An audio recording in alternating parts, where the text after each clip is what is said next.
За гишүүдийн энэ өглөөний амгалан галдахъя. Нэг хэдэн асуулт байна. Хуулийн төслийн хууль зүйн техник бичлэлтэй холбоотой нэг асуулт байна.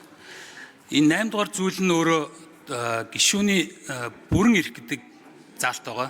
Тэгээд 8 дугаар зүйл дээр хуулийн төсөл дээр болохоор бүрэн эрхээс гадна гишүүний ёс зүйн хариуцлага хүлээлгэх, энийг шийдвэрлэх журам гэх мэт ингээд нэлээд олон зүйл ингээд нийлүүлж чигчжээ. 8-13 хүртэл 8-3-аас 8-13 хүртэл 10 зүйл заалт ингээд нэмсэн байна.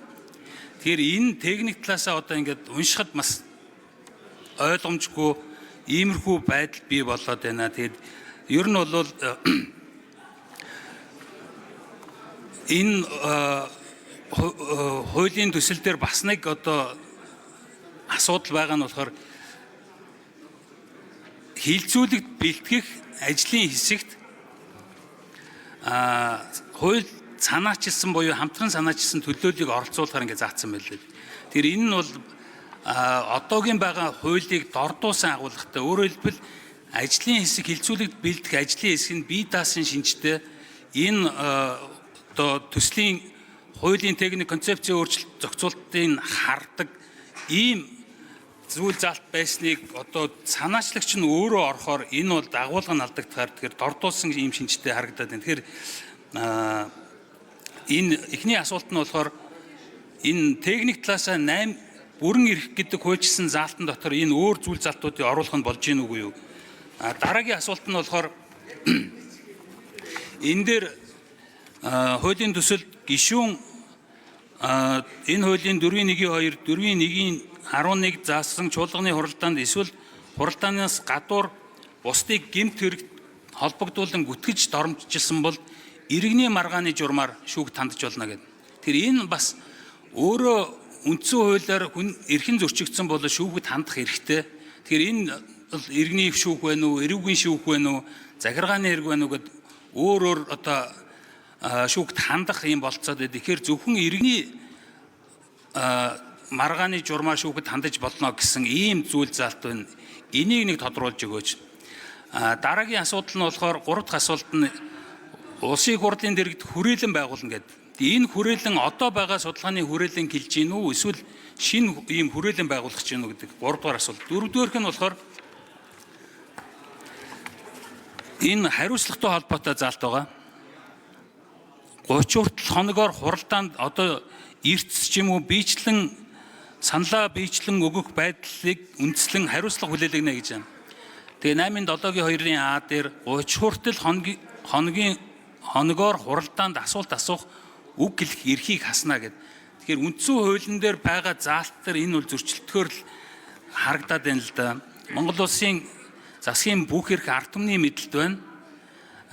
Ард түмний түмэн төрийн үйл эрхт шууд оролцож мөн сонгож байгуулсан төрийн эрх барих төлөөлөгчдийн байгууллагаар уламжлан энэхүү эрхээ эдэлнэ гэхээр энэ гишүүдийн хэлж байгаа үг чинь бас яг ард иргэдийн сонгогчдын одоо энэ үндсэн хуулийн эрхийг хэрэгжүүлж байгаа ийм үйл ажиллагаа байтал энийг ингээд 30 хоногоор хязгаарлахаар эрдсэндээ ороогүйгээсээ болоод саналаа биечилж өгөөгүйгээсээ болоод ийм хариуцлага ногдуулах нь одоо үндсэн хуулийн энэ эрхийг зөрчиж байгаа юу. Тэгэд энэ эрдтэй холбоотой биечлэн өгөхтэй асуудлууд дээр бас дагалдуулаад энэ тов дараал тогтоохтой жишээл зэрэгцээд олон хурлуудыг зарлцдаг. За хууль санаач хариулъя. Батэрдэн гишүүн хариулъя.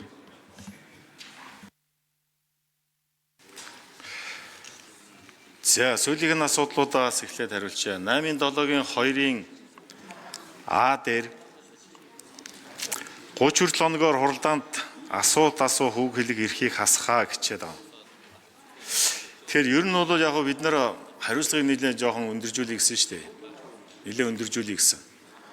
Үг хэлдэг байх, хуралдаанд идэвхтэй оролцдог байх, тасалддаг байх, эрдсэндээ орчоод буцаад гараа явуулдаг байх. За тэгээд санал өгөх бүрэн эрсээрээ өгжээж одоо үйл ажиллагаанд өөрөөр хэлбэл гарч байгаа хууль бүрэн дүүрэн одоо батлагддаг байх гэх мэтлэн одоо зөндөө олон асуудлууд бид нар яригадаад байгаа. Энэ бол одоо одон түмэн ярьж байгаа. За бидний хүрээнд өөрсдөө ч бас хэдвүлээ үйл ажиллагаагаа чанаржуудыг сайжруулах гэж ярьж байгаа. Тэгээ эндээс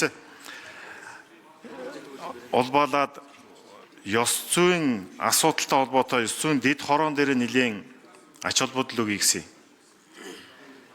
Одоо өнөөдрийн хүрээнд бол ёс зүйн хорон маань ажиллах хүрээнд бол ажиллаж байгаа. Гэсэн хэдий ч тодорхой хэмжээний одоо шийдлүүд бас гаргаж нэлийн тийм одоо хүчтэй байх шаардлага бол зайлшгүй болчиход байгаа. Тийм болохоор ямар ч төсөө ёс зүйн хорон дээр хэд хэдэн асуудлуудыг оруулаад өгчий гэж. Энэ бол гишүүдээс ирсэн санал. Нийт бол 200-аа санал орж ирсэн. 40-од гишүүн санал өгсөн. За дээрэс нь банк ороод болон одоо тамгын газраас яг ажиллаж байгаа хүрээнд нь бас тодорхой хэмжээнд саналуудыг бид нар аваад суулгаад ингэсэн суулгасан ийм хуулийн санал орж иж байгаа юм шүү. Тийм болохоор энэ дээр 30 хоногоор хуралдаанд асуулт асуух үг хэлэх эрхийг хасъя гэсэн нэг ийм санал орж иж байгаа. Энийг мэдээж одоо гишүүдийн хүрээнд бол ярих ёстой. Аливаа асуудал хоёр талтай. Нөгөө талаасаа бол мэдээж олон түмнийг бол төлөөж байгаа. Монголын ард түмнийг төлөөж байгаа, тойргоо төлөөж байгаа гишүүний хувьд бол хэл хэрэг асуух энэ бүрийн эрхийг бол бид нар бас хааж боох ийм боломж одоо бас тэр үр бол бас хэцүү. Гэхдээ ямар ч төс оруулж ирээ, хэдүүлээ ярилцъя, ажлын хэсэг гарна. Одоо өнөөдөр чинь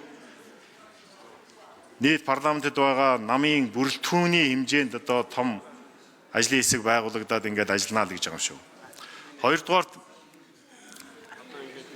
хүрээлэнгийн асуудал орж иж байгаа. Хүрээлэнгийн асуудал хуучин тамгын газрын дэргэд байсан юм байна. Тэгэхээр энийг нэг мөр одоо улсын хурлынхаа дэргэд гарч агаад ажиллах ийм боломж олцоог нь бол бүрэн дүүрэн хангаж өгье гэсэн ийм байдлаар бол оруулж ирж байгаа шүү. За 3 дугаарт иргэний маргааны асуудал байгаа. Иргэний маргааны асуудал ер нь бол бид нар аливаа асуудал иргэнийхээ хуулиар бол шийдэгдэж явдаг шүү дээ. Тэгэхээр ёс зүйн хороо ёс зүйн талаасаа бол бид нар ёс зүйн дэд хороогоор бол тодорхой асуудлуудыг шийдэе. А тэрнээс дээшээ гарсан асуудлуудыг бол тодорхой хэмжээнд иргэнийхээ За зочин танилцуулъя. Нийслэлийн ерөнхий боловсролын 21-р сургуулийн хишиг дэлгэр багштай 12-ын В ангийн сурагчид улсын их хурлын үйл ажиллагаа төрийн ордонтой танилцж байна. Төрийн ордонтой танилцж байгаа хүүхдүүдээс энэ өдрийн мэндийг хүргэж сурлагын өндөр амжилт хамгийн сайн сайхан бүхнийг улсын их хурлынхаа нийт гишүүдийн нэрийн өмнөөс хүсэн өрөөё.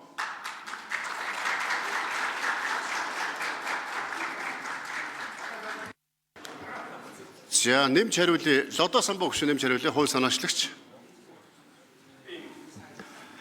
За инх тушин гишүүний асуулт тэр нөгөө хариуцлага үг хэлэх эрхийг нь хасах тухай хариуцлага үндсэн хуулийн зөрчилгүй юу гишүүний бүрэн эрхийг хязгаарлаж байгаа хэрэг биш үү гэж. Үндсэн хуулийн 3 дугаар зүйлдээ тодорхой заалтай байгаа нь иргэн төрийн эрх мэдэл бүх ард түмний мэдэлд байна. Энэ ард түмний төрөө барих эрхээ төлөөллөөрөө дамжуулж эдэлнэ гэж. Гэтэл улсын хурлын гишүүн өөрөө чуулганы хуралдаанд оролцохгүй байх, саналаа хэлэхгүй байх, саналаа өгөхгүй байх нь өөрөө тэр үндсэн хуулийн иргэний эрхийг нь өөрөө хаагаад байгаа үйлдэл болоод байна. Тэгэхээр их хурл өөрөө иргэний үндсэн хуулиар олгогдсон эрхийг хаагаад байгаа энэ үйлийг зогсоох үүднээс гишүүнийг хариуцлагажуулах юм заалтыг оруулсан гэдэг талаас нь бид нэр бодвол их зүг болж байгаа. За баярлалаа. За инх төвшин гишүүн тодруулж асууя. Тэгээ яг зүгээр энэ эрдэстэй холбоотой асуудал дээр одоо жишээлбэл энэ буцаад үндсэн хуулийн нэмэлт өөрчлөлтөө одоо энэ 126 гишүүний чинь 20 гаруй нь одоо ингээд засгийн газрын гишүүдүүд болцсон. Тэгээд энэ эрдэстэй холбоотой асуудал дээр биечлэлийн санал өгөх үг хэлэх асуудлууд дээр одоо жишээлбэл засгийн газрын бодлого танхимын зарчмаар гээд жишээлбэл эсрэг байр суурь илэрхийлэхгүй үг хэлэхгүй иймэрхүү байдалтай байдаг. Тэгэхээр ийм энэ нөгөө үг хэлсэн асуулт асуусан гэдэг ийм чанарын биш ийм тооны одоо асуудлаас хэд хөөцөлдөөд үндсэн одоо улсын хурлын гишүүдийн ард түмний энэ эрхийг бас хөндөж байгаа иймэрхүү зүйл заалт болоод байна л да. Тэгээ эренбай хараад үзвэл тэр үг хэлнэ гэхээс одоо тэр тоо гэхээс илүү байр сууриа илэрхийлэн саналаа өгнө гэдэг чинь бол одоо илүү чухал зүйл заалтууд байгаа. Тэгэхээр энэний эрэм зөрчилдөд байгаа юм шиг санагдаж байна. Яг хэлцүүлгийн явцад ярилцаад одоо зарчмын зөрүүтэй санал гаргаад өөрчлөх болцоо боломж байна.